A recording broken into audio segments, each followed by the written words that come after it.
today, we're finally back here a month after we did this koi pond. This is absolutely my favorite part about what I do. Come back here. Deej is here today to get a bunch of beauty shots. I have absolutely no reason to be here whatsoever, no purpose. I should be out doing useful things, but I can't help myself. I need to be here and take a look at this, and it does not disappoint. It is beautiful.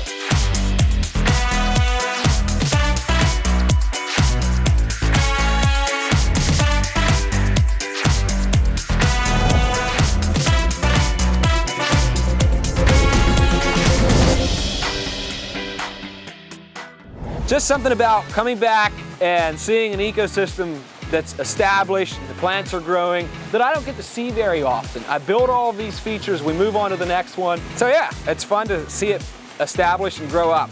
And you knew he was doing this all along, didn't you? Right? You knew it. That is what he's been doing. What? Where are we at? Hey, what do you think? Oh, wow. I brought Weston along to give Deej tips Back on the channel on filming. And you know, I'm not an artist of the year. And yeah, you are. Well, I've never officially won that title like some other people. But by association, I mean, you are. Anyways, I brought him along because I wanted his opinion on what we built, what he thinks, what he would build differently, what he sees that I've developed on my own, what he sees that I've just completely stolen from him. Oh yeah, totally. So yeah, let's hear what your thoughts on this entire backyard. Well, this whole, like, both of these water features are awesome. It's got all the cool stuff, like for instance, the one you did there last year, nice deep pools in a pondless waterfall. And what I love about this, and we don't get to do this very often, which is do like an overhanging cantilevering patio out across the surface of the water. So just some design elements like that are super cool. But like, I guess you could call design elements like that kind of in the artistic camp, but where I put the artistic camp is how you place your rock and build your waterfalls. That's where the beauty happens. So that's the artistic design, but then the artistic building is a different thing. Things I like about this pond right off the bat is the cantilevering edge on the patio. Unfortunately, we didn't get to finish the hardscape here, so it's different pavers than what we would have used, but the pond is super deep. That's another thing I really like, and I really like all the action. Like you can see, he has this patio, this like deck, and all these chairs around this fire ring back here, and like the view is beautiful. I think my favorite waterfall is the one on the right, second of the way up, because I really like these thin little threads of water that are coming off of here. I don't know, that just does something for me, especially the way this one kind of falls in right there in that little pocket of water. 100%. That's awesome. I can tell I spent my entire life building with you, because that's 100% my favorite falls right there. It turned out awesome. That's funny. The only thing I'd like to see more is about twice the water flow coming over that thing. Yeah, I can see like what you're saying. Like, it'd have been cool to have a little more water coming over here. This edge of this rock is tilted back a little bit, and if we'd have a little more flow, it would come up here and crash off sideways. Yes, that's exactly what I was looking for. And that would be nice, but we just don't have quite the flow here to get that done. What I like about this waterfall, this section right in here, and how it's like recessed back in, nice thick choke full of water there. We're getting a lot of water out over the face of the rock, which I like to do, but I don't like to overdo, if you know what I mean. But this is the kind of thing that it's almost a surprise when you turn it on. Like, it's like, well, hey, how much water is going to splash out over this? We don't know until we turn it on, but it's a really characteristic waterfall. The other thing I like about this is how you hid the biofalls. Like, that is how you hide a biofalls. You can't even tell that there's this big plastic tub buried in the ground there. It's just like welling up out of the ground, beautifully naturalized with moss and gravel and rocks and wood. The other thing I like about this build, when you stand here and look up the stream, there's really good depth. Like, we got the bubbling rock in the back, got the waterfalls, the nice still, deep, slow moving stream, waterfall into the pond. And I like how this is so far back in behind. Again, like one of the principles on that water feature building course we have, which by the way we'll put a link to in the description, the framing rocks are out in front of the spillway rock, not the spillway rock out in front of the frame rock, which is the way a lot of beginners tend to build their water features. So the other thing I like is placing this one little rock right here forces the water, like the water's coming in from the waterfall, and it comes in behind this, and it forces the water to come around this point, which creates that lateral motion and gives that twisting and turning serpentine look. instead of just being wide open, like a straight chute that has no character. Overall, Ben, I'd say you've graduated to the Artist of the Year quality. Thank you. It's funny to hear him talk about these things because Deej was here filming when we were building this, and those are literally all the things that we talked about while we were building this thing. Like, get the stream out here, make it turn, recess the spillway rocks. I remember I used that exact same fall to talk about how get that spillway back here. One of the things I've learned with that, though, is you need to be careful that you don't make the thing invisible, disappear. Yeah. You really need to watch that. And so if I have the opportunity where I can make water do some of both, where it's hidden, and yet I have this thing coming out in front here where you can see it, I will do that. You know, what that makes me think of is you can take any one of these rules of artistic waterfall building and overdo it. Yeah. You know, that's where the art is knowing when to kind of like accent something or be more conservative with something. That's where the art is. Because you need to think about that rule. You build a super cool waterfall that you can't see. Yeah. And then there's the aspect of like, well, a little bit of mystery, so you can't see everything. You know, so it's all about knowing how to balance that stuff. Another thing that you did a really good job at, which is, in my opinion, really important to get a natural looking waterfall, is to have deep water in your pools. I don't want the water to be running down over a slight angle, a slight slant in the stream bed. I want this to be high enough, this spillway rock to be high enough that it'll pull up the water behind it, and that's what makes it look good. Like when you look at that waterfall up there, it's not much, it's only probably about that deep, but it looks so good when you look back across that surface and you can see that those bubbles coming down across and then poof, down over.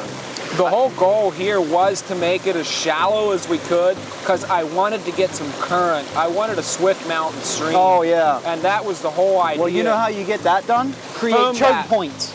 Create choke points where, I don't know if you foamed that rock. We did. Yeah, but we did. If you didn't foam that rock, enough of water would go underneath it and behind it that it wouldn't really cause a difference in the flow. Right. But if you foam your rock, it can't go under or behind it, so it forces it to come around the point, which creates that action. That was the whole point of this rock. Like, we foamed all along here to make our water rip around this corner. And it's also, foaming, and if you have an 8-inch deep pool, it's going to be really hard to get some action. It's got to get shallow. Yeah. It's got to have a choke point. Yeah, and but we put this one in pretty shallow. But again, to not overdo that, I still don't want to make it so shallow that I'm running downhill. Like, it's got to be this way, not this way. Check out that link that he's going to put in the description because he talks about that on there, and it makes it really clear.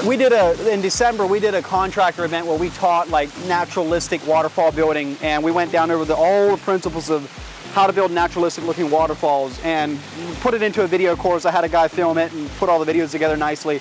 And we put it into a course with the intent of like, you can buy it, share it with your team as a training resource. If you hire a new person or have a waterfall builder that you want to give him or her the ability to upscale and build super natural looking water features, that's what the course is made for. I just talked to a guy like a month ago that was here for that event, and then he watched the videos too, and he said like his foreman got so much better at building good looking water features after they came to that. Take it from me, I mean, that is what I've learned working with Weston. Weston has evolved. I know his work has evolved over 10 years as he learned those things, and I can see that as I look from projects that were built 10 years ago. You can pretty well look at a project and be like, I built that in about 2018, 2019. And like all the things that are on that video encapsulate perfectly what I learned in the 4 or 5 years I worked with you. You know, tell them what you were telling me about how in the beginning you were just like completely like, brain cramp over what rock, like. Yeah, I was just talking to Weston about when we picked out the framing boulders for this feature, we ran out of boulders at the shop and we called our boulder supplier and he said, it's too wet, I can get a handful of boulders, that's it. And he bought about 6 or 8 boulders out. Deej and I looked at those boulders, we loaded them up, we brought them out here, and we just used the rocks we had and we built something awesome with it. And I remembered the early days of building waterfalls and just agonizing over a pile of rocks trying to get the perfect framing boulders. Once you know those rules, those certain principles that apply to every single build, you can grab any rock and build something nice with it. And I stopped overthinking it. I stopped stressing out about picking the perfect framing rock. But when you get to that point, that's when you know you've hit your stride, where you're like, you've kind of memorized and internalized these principles, and you're just kind of enacting them on every build. It's in the beginning that you'll overthink, overanalyze, and it's super stressful. That's just par for the course. It is what it is. Every last one of us goes through it. I'll still have a bad day where I completely brain cramp over something and I have to just go home and come back to it the next day. And like, I remember one job, it was a stupid little 7x10 pond, a tiny little pond, and I was fighting that one frame rock on that waterfall. And we fought it for an hour, and finally, I don't know, it was 4 o'clock, let's go home. Came back the next morning in 5 minutes, took the exact same rock, and bam, got it in there perfect. I don't know, it's just the way waterfall building is. Go home and kick up your feet, come back the next day. Weston is a master of that practice. Going home and kicking up his feet. Oh yeah, totally, yes, totally. That's all I've been doing for the last 2 years. I know. I have to pick something out that I don't like. I like how long this is taking. Hold on, I want to call the shot though. You want to call it? I would do this to my own job too. Yeah, I do it. I do it to my own. Yeah. I just built one this week that when I was done, I stood back and I told Deej, I don't like that.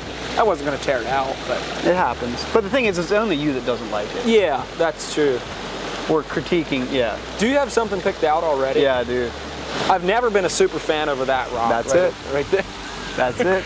That's it? Yeah. I don't even say it as critique because I know what it's like to have, hey, this is the rock I have to work with, I have to figure it out. That's exactly what it was. But this is hard to make look good, this corner. Yes. Like, so for one thing, the rock is, I don't mind that it's as high as it is. I just wish this corner wasn't as sharp as it is. Like, and you probably use it in the best way possible. But one way that you could have, in a different situation, you could have made this edge the bottom of the rock so you could hide this corner. But I don't know what, that corner probably didn't look any better. Yeah, it was the same way, and it was super high if I made that the bottom. Yeah. And I needed the width.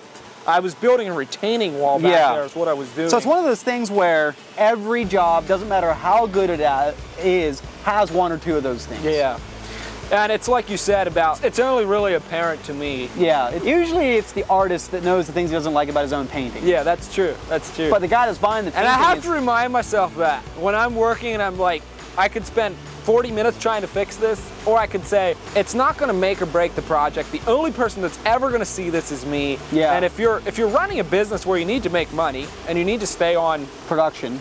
Yeah, you need to stay on production. Sometimes you just need to let those things go. You know, that makes me think of, I was down in Columbia at the project in that shopping mall that Aquascape did. And there was a waterfall right at the very bottom. There was the first rock they set in, and Brian said he put it in and he hated it, Brian Helfrich. Yeah. He's like, I hate that rock, I don't like it, I hate it, I don't like it. Came back 3 years later, the project was all done, the plants were all grown in. He's like, I don't know why I hated that rock. Yeah. It's awesome. And so these are the kind of tricks and games we play with ourselves in our own heads. Well, hey, Weston, thanks for coming down. Yep. I love having you come look at the project. My pleasure. It's fun to get back out of the job site some. Someday, whenever you're ready, you're allowed to come build with us again. Okay. Well, we'll have to get synced up off the spoon feeding. Yeah. And then we'll come back out and do that. If you are looking for these kinds of water features, or you absolutely love these, we are here in central Pennsylvania and we do a lot of work in our geographical area here. But we're always here to listen and see what project you have in mind for your project, regardless where you're at. Just get in touch with us with the contact information down below. And plane tickets somewhere? Yeah. Warm place in the winter? Somewhere warm in the winter. Cool, guys. Well, hey, it's good to see you all again on the channel. Good work, Ben. Keep on carrying the torch. We'll see you on the next one.